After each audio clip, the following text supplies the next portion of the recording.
जब किसी प्रदेश में रोजगार की बात नारे से निकलकर जमीनी हकीकत बनने लगे, तब समझिए कि बदलाव की बुनियाद रखी जा चुकी है।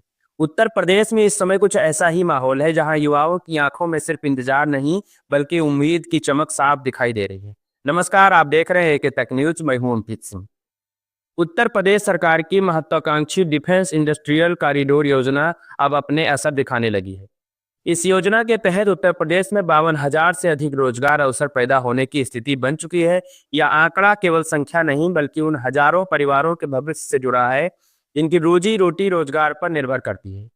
सरकारी जानकारी के मुताबिक इस परियोजना से 14,000 से अधिक प्रत्यक्ष रोजगार सृजित होंगे। प्रत्यक्ष रोजगार का मतलब है फैक्ट्रियों में काम करने वाले इंजीनियर, तकनीकी कर्मचारी, मशीन ऑपरेटर, सुपरवाइजर और प्रशासनिक स्टाफ, यानी ऐसे रोजगार जिनसे युवाओं को सीधे और अस्थायी काम मिलेगा। इसके अलावा करीब 38,000 अप्रत्यक्ष रोजगार भी इस योजना से जुड़े होंगे। इसमें ट्रांसपोर्ट, गोदाम, सुरक्षा सेवाएं, कच्चे माल की आपूर्ति, मेंटेनेंस, होटल, खान पान और अन्य सहायक व्यवसाय शामिल हैं।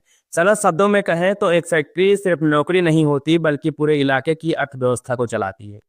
डिफेंस इंडस्ट्रियल कॉरिडोर को उत्तर प्रदेश के 6 प्रमुख क्षेत्रों लखनऊ, कानपुर, अलीगढ़, आगरा, झांसी और चित्रकूट में विकसित किया जा रहा है। इन जगहों पर रक्षा और एयर स्पेस से जुड़ी देसी विदेशी कंपनियां अपने यूनिट्स स्थापित कर रही हैं।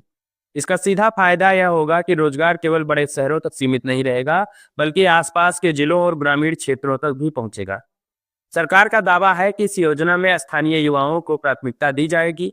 इसके लिए skill development programme, ITI, polytechnic और तकनीकी प्रशिक्षण संस्थानों की उद्योगों से जोड़ा जा रहा है, ताकि युवा बाहर जाने को मजबूर ना हो और अपने ही क्षेत्र में सम्मानजनक रोजगार पा सकें। इस पूरी योजना का एक बड़ा लक्ष्य है कि आत्मनिर्भर भारत, रक्षा उपकरणों और तकनीकी के लिए विदेशी आयात पर निर्भरता कम करना और देश के भीतर उत्पादन बढ़ाना। विशेषज्ञों का मानना है कि अगर यह मॉडल सफल रहता है, तो उत्तर प्रदेश देश के रक्षा उत्पादन का बड़ा केंद्र बन सकता है। युवाओं के बीच इस योजना को लेकर उत्साह है, लेकिन साथ ही यह सवाल भी है कि रोजगार कब और किस तरह मिलेगा। सरकार का कहना है कि आने वाले चरणों में निवेश और भर्तियों की प्रक्रिया और तेज होगी, यानी यह शुरुआत है, अंतिम मंजिल नहीं। आज उत्तर प्रदेश सिर्फ योजनाओं की घोषणा नहीं कर रहा, बल्कि उन्हें जमीन पर उतारने की कोशिश भी करता दिख रहा है।